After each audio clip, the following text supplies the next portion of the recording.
Olá, louvado seja nosso Senhor Jesus Cristo, para sempre seja louvado. Glória ao Pai, ao Filho e ao Espírito Santo, como era no princípio, agora e sempre. Amém. 27 de junho de 2022, nessa segunda-feira, 13ª semana do Tempo Comum, a Igreja vem ao nosso encontro com o Evangelho de Mateus, capítulo 8, versículos de 18 a 22. O Senhor esteja convosco, Ele está no meio de nós. Proclamação do Evangelho de Jesus Cristo segundo Mateus. Glória a vós, Senhor. Naquele tempo, vendo uma multidão ao seu redor, Jesus mandou passar para outra margem do lago. Então o mestre da lei aproximou-se e disse: Mestre, eu te seguirei aonde quer que tu vás. Jesus lhes respondeu: As raposas têm tocas e as árvores do céu têm seus ninhos, mas o Filho do Homem não tem onde reclinar a cabeça.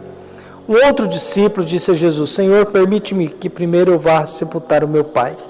Mas Jesus lhe respondeu: Segue-me e deixa que os mortos sepultem os seus mortos. Palavra da salvação. Glória a vós, Senhor. Queridos paroquianos, a mesma reflexão, Lucas e Mateus resolveu fazer a mesma reflexão sobre o seguimento de Jesus. Nós estamos aí no mesmo contexto, viu?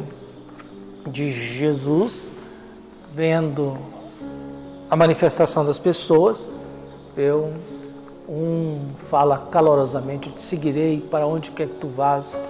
Jesus repete em Mateus o mesmo que em Lucas: olha, a natureza está resolvida, nós não. Viu? A natureza tem onde descansar, nós não. Viu? O outro, deixa eu enterrar meus pais. Não, deixa os mortos se resolver a situação deles e você vai anunciar o reino de Deus.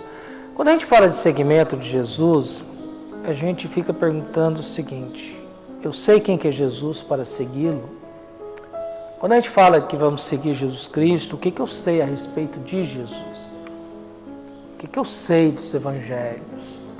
Como que eu olho para a Sagrada Escritura?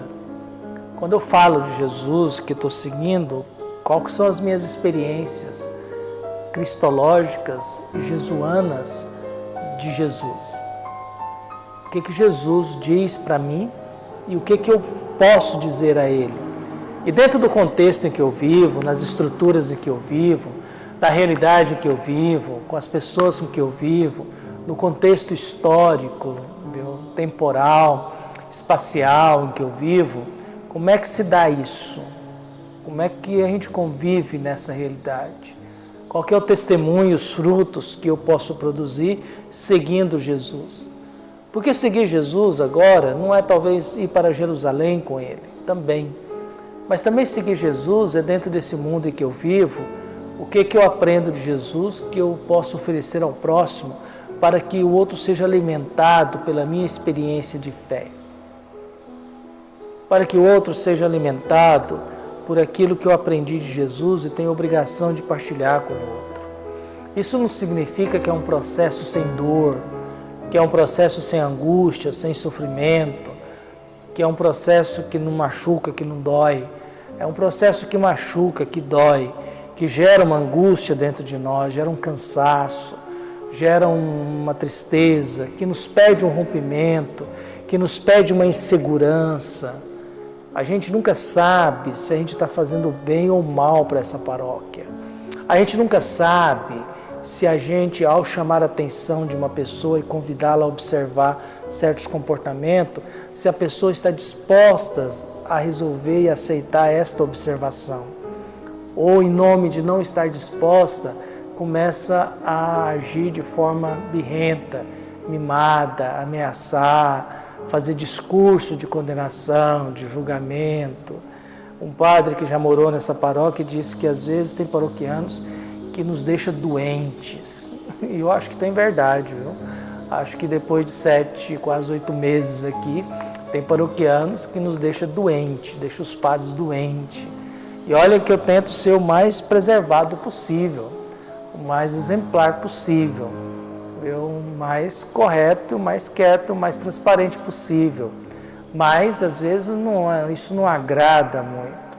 Até porque a gente quer uma igreja que, às vezes, nos sirva.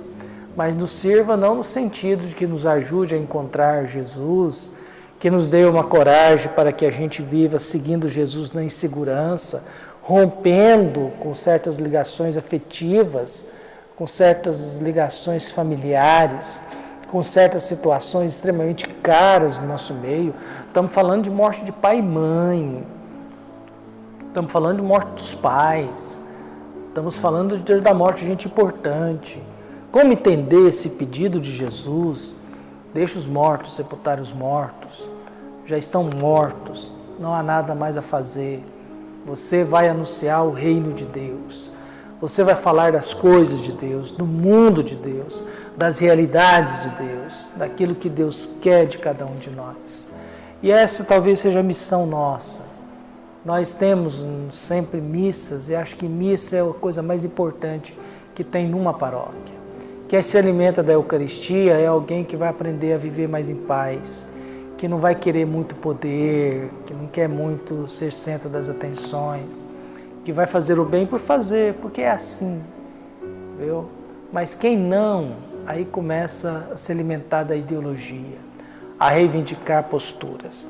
Por isso a minha prece de hoje é que Deus abençoe e ilumine a todos nós, que Deus guie o nosso coração e nos fortaleça na fé, que Deus possa nos guiar e nos proteger sempre, para que a gente possa ser iluminados pela sabedoria de Deus e, acima de tudo, que Deus possa encontrar dentro de nós a coragem necessária para segui-lo na insegurança, ou a coragem necessária para segui-lo rompendo com coisas extremamente sagradas, importantes para a nossa vida e para a nossa história. É fácil isso? Não. Não é fácil. Por isso que Jesus não ilude de ninguém, mas exige. Se quiser me seguir, vai ter que falar as coisas de Deus. Mas não espere recompensa, não espere conforto, segurança, porque se eu estou seguindo Jesus e estou tendo muitos benefícios, conforto e segurança, eu preciso saber se eu estou seguindo Jesus ou se eu estou seguindo outra coisa, características ou disfarçadas de Jesus. Um abraço e até mais.